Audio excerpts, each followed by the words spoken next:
안녕하세요. 다육하우스입니다. 오늘은요, 댓글에 궁금하신 점이 좀 많아요. 빨리 좀 시작할게요. 자, 가재발 어떻게 구분하시냐고 한번 보세요. 자, 요렇게. 요 개발이에요. 요렇게. 개발은 약간 요렇게 털이 나 있고요. 여기 끝이 요렇게 밋밋하게 둥글하게 요렇게 돼 있어요. 가재발 한번 보실게요. 가재발이요. 끝이 이렇게 집게발처럼 이렇게 나와 있어요. 이러면 다 가재발이에요. 이제 요거 가재발 개발 구분이 가시나요? 근데 원종 개발이 있어요. 이거는 가재발도 아니고 개발도 아니에요. 저도 이거 굉장히 지인님한테 이거를 받아서 몇 년 전에 한 5, 6년 전에 받아서 키웠잖아요. 그런데 이렇게 생겼어요. 그래서 가재발도 아니고 개발도 아니고 이게 원종 개발이랍니다요. 요렇게 생긴 거요.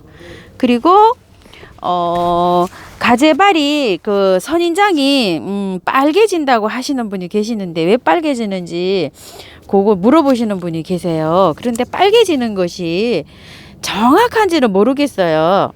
유튜브 영상에 보거나 뭐 이런 데 보면 햇볕을 많이 쐬면 이렇게 빨개진다고 그래요. 그런데 요게 작년에 제가 어디에 있었냐면은요. 자, 잠깐만요. 갈게요. 여기.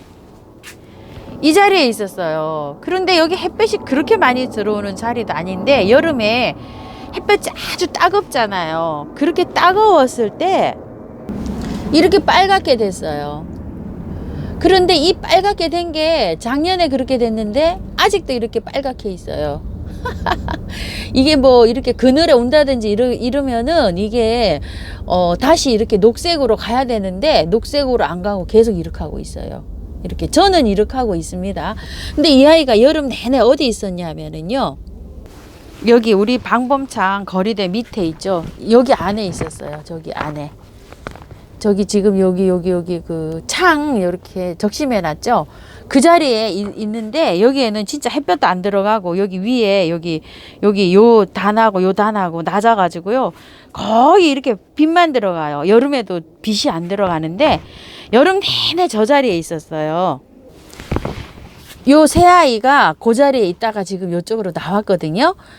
그런데 이게 빨개지지 않고 이렇게 있어요. 여러분이 이제 이걸 판단하세요. 그런데 저는 이렇게 빨갛게 이렇게 되는 게 많이 보면 햇볕이 많이 직광을 쐬면 이렇게 된다고 돼 있어요. 그런데 요게 햇볕을 안 쐬다가 한 여름에 한 2시간에서 3시간 들어오는 햇볕을 쐈는데 요렇게 돼가지고 지금까지 이러고 있어요. 1년이 넘도록. 그리고 요게 지금 약간 좀 요렇게 뻘고독독해지고 있죠. 지금. 요게 저기 방범 창에 있을 때는 이게 초록이었어요. 근데 여기 요렇게 나오고 나서 요렇게 빨개지고 있어요. 그래서 햇볕이 많이 노출이 안 되다가 햇볕을 쐬면은 저는 저렇게 빨개진다고 저는 생각을 합니다. 왜 그러냐면 요런 거를 봐서도요. 그렇게 생각을 하는데 그 같은 장소에서 또 이렇게 보면 이런 것도 같은 장소에 있는데도 괜찮잖아요. 요 아이들 새 아이가 똑같은 장소에다가 똑같은 장소에 이렇게 나오고 있어요. 그런데 해 비치는 양이 이 아이가 지금 이 아이보다 조금 더 많이 요 아이들이 많이 비치긴 합니다. 요 아이보다. 그런데 진짜 햇볕 하나도 안 들어가는 장소예요. 해가 직광으로 하나도 지금 안 들어가는 장소인데도 이렇게 빨개지고 있거든요. 그래서 종자 때문인지 햇빛 때문인지 그것도 장담을 할 수가 없어요. 지금 상태에서는 지금 이렇습니다. 그렇게 말씀을 드리고요. 그 다음에 꽃망울은 안 나오고 새순만 나오는데 요 나오는 새순을 따줘야 되나요? 이렇게 질문하시는 분이 계신데 개발은 따주지 않습니다. 개발은 지금 자라는 시기이기 때문에 이렇게 생긴 건 개발이에요. 요 개발은 그냥 따두지 않고 그냥 놔두고요. 가재발인 경우에는 원종 개발이나 가재발인 경우에는 저는 따줍니다. 왜 그러냐면 제가 이거를 꽃망울이 오게 하기 위해서는 3가지를 해주라 그랬잖아요. 물을 줄여주고 절수. 물을 평소에 주는 것보다 줄여서 얘가 위기의식을 느끼게 해줘야 돼요. 그리고 또 단일 처리를 해줘야 된다 그랬죠. 밤의 길이가 낮의 길이보다 길게 12시간 12시간이잖아요. 그런데 어떤 분은 14시간 이상을 한 달에서 한 50일 해줘야 된다 그러시는 분도 있고, 어떤 분은 16시간 이상이라고 하신 분들도 계세요. 그러니까 14시간, 16시간, 2시간 차이지만 요런 애들한테 미치는 영향은 좀 큰 것 같아요. 그래서 어차피 단일 처리를 검은 비닐봉지나 뭐 이런 걸 씌워주셔서 단일 처리를 하실 경우에는 16시간 이상으로 한번 해보세요. 14시간이나 어차피 하실 거잖아요. 그죠? 조금 더 아침에 뭐 7시에 벗길 걸 그냥 9시에 이렇게 치웠던 거를 벗겨준다. 이렇게 해갖고 16시간 이상을 30일 이상에서 50일 이상 하셔야지만 이렇게 꽃눈이 옵니다요. 금방 오는 게 아닙니다. 꽃눈이 안 온다고 하시는 분요, 그렇게 하시면서 습도를 유지해 줘야지만 이렇게 꽃망울이 옵니다. 그래서 저도 요거를 요 화분 요렇게 하초 사이에 이렇게 있으면 좀 습도가 좀 있거든요. 그런데 습도를 스프레이를 아침 저녁으로 해 주실 수도 있지만 또 바빠서 못 하시는 경우도 있잖아요. 그러는 경우에는 옆에 바가지에다가 좀 요 화분 사이에다가 물을 한 바가지 떠 놓으시든지, 아니면은 요렇게 돼 있으면은 밑에다가요 쟁반 같은 데다가 물을 놓고서 자갈 같은 걸 깔고서 이 화분을 위에다가 이렇게 올려놓으면 습도가 아무래도 좀 유지가 되겠죠. 그런 것도 효과가 있다고 합니다. 그렇게 하셔서 요거에 꽃망울이 옵니다. 금방 오는 게 아니에요. 그리고 자연스럽게 오는 경우도 있습니다. 이런 것들은 자연스럽게 지금 다 왔어요. 이랬지만 조건이 아마 맞았으니까 왔을 거예요. 그리고 거실에서 따뜻하게 해주면 이게 꽃망울이 잘 안 옵니다요. 서늘하게 차가운 기운을 느껴야지 돼요. 거실에서 이렇게 키우신다고 하시는 분이 계시는데, 그러신 분들은 창가 있죠. 창가 같은 데다 이렇게 좀 올려놓으세요. 서늘하게. 아니면은 다용도실 같은데, 베란다실 같은데 있죠. 서늘한데 너무 따뜻하면 이게 꽃망울이 맺히지 않습니다. 그리고요, 영양제 얘기가 또 여쭤보시더라고요. 근데 영양제 한번 보세요. 이럴 때 꽃망울을 맺기 시작하기 전에 영양제 주지 않습니다. 물도 줄여주지만 그 꽃망울 맺히기 전에 한 달 전부터는 영양제를 뚝 끊으셔야 돼요. 영양제 주면 절대 꽃망울 안 와요. 왜 그러냐면 생식 성장, 내가 죽을 위기에 처했을 때 자손을 퍼뜨리려고 하는 그런 위기의식이 들어야지 꽃들은 꽃을 맺히거든요. 그런데 영양을 줘버리면 어머 나 너무너무 좋아, 먹을 거 막 이렇게 맛있는 거 많이 주네, 얼른 빨리 푹푹 자라야지 이러면서 자라기만 합니다. 영양 성장을 해요. 생식 성장을 하지 않고 자손을 퍼뜨리는 생식을 하지 않고요. 그렇기 때문에 영양제를 끊으셔야 됩니다. 영양제 주시면 꽃 못 맺습니다.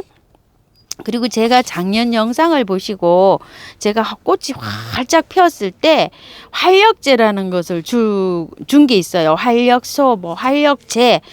꽃 파는 데 가면은 활력제라 그래서 꽃그림이 막 이렇게 그려져 있어가지고 있는 게 있어요. 그런 것들을 활력제라 그러는데, 꽃이 피는데 필요한 영양소가 들어있는 거예요. 그래서 그거를 주면 이 꽃들이 개화 기간이 길어져요.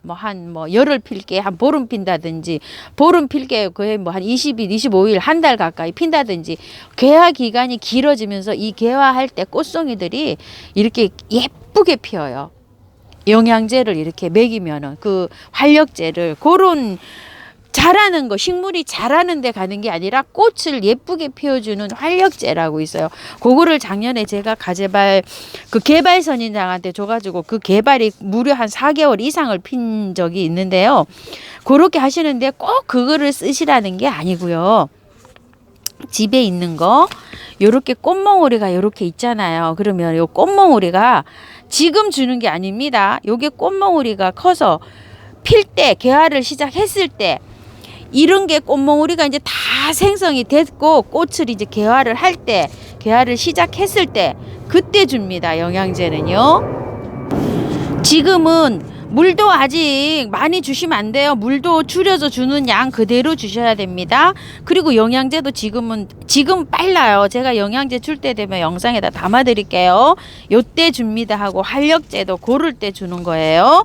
자, 요거는 저 답변이 되셨을는지 모르겠어요. 그리고 활력제 그렇게 필 때 돼서 꼭 뭐 그 활력제를 쓰라는 건 아니고요. 여러분들이 쓰시는 집에 있는 영양제를 그냥 사용하시면 돼요. 알갱이라든지 유박이라든지, 그리고 양파 껍질, 뭐 바나나 껍질, 그 다음에 마늘 껍질, 뭐 이런 거 있죠. 그걸 우리기보다도 저희 지인 언니들도 아파트다 보니까 그걸 끓인대요. 나오면은 그냥 냄비에다 넣고 끓여가지고 그 물을 주니까요. 정말 막 탄력이 있대요. 요런 입장들이 있죠. 막 기름이 잘잘잘잘잘잘 흐른대요. 그렇게 해서 한번 사용을 해보세요. 과일 껍질 같은 것도 해가지고 그 양을 농도가 진하게 주시는 게 아니라 연하게 해서 그냥 물을 주시는 거예요. 그거를 그랬더니 막 진짜 기름이 잘잘 흐른답니다. 그리고 날파리나 이런 것도 안 생긴대요. 그러니까 그런 거를 이렇게 꼽힐 때 활용을 한번 해보시면 좋을 것 같아요. 자, 이 가재발 개발이 요즘 이제 이렇게 됐는데요. 굉장히 질문이 많았어요. 어제 질문은 아니고요. 지금 며칠 올려온 걸 제가 메모를 했다가 이렇게 이제 가지고 나왔는데요. 답변이 좀 됐을런지 모르겠어요. 시원하실 수도 있고 더 답답해지실 수도 있고 그런데요. 키우는 분마다 정답은 없고요. 이렇게 영상을 참고하셔서 이렇게 해서 제 거를 만들어야 돼요. 내 거를 이렇게 해줘서 한번 활용하셔가지고 예쁘게 건강하게 잘 키우시기를 바라겠습니다. 다른 또 저기가 많은데요. 낮에 한번 또 다시 만들어 봐야 될 것 같아요. 물주기, 화초, 분갈이 하고 또 기존 키우던 거 이런 거 종류별로 물주기를 며칠마다 하시는지 어떻게 하시는지 이런 거를 굉장히 또 궁금해 하시는 분이 많으시더라고요. 그래서 제가 요즘에 이제 그 분갈이 한 거 하고 또 저쪽에 예전 키우던 게 많잖아요. 그런 거 물 주는 거 주기라든지 요령이라든지 이런 거 궁금해 하시는 분이 많으세요. 그래서 그 영상을 낮에 영상으로 한번 만들어서 한번 올려드려 볼게요. 감사합니다. 다육하우스였습니다. 즐거운 휴일 되시기 바랄게요.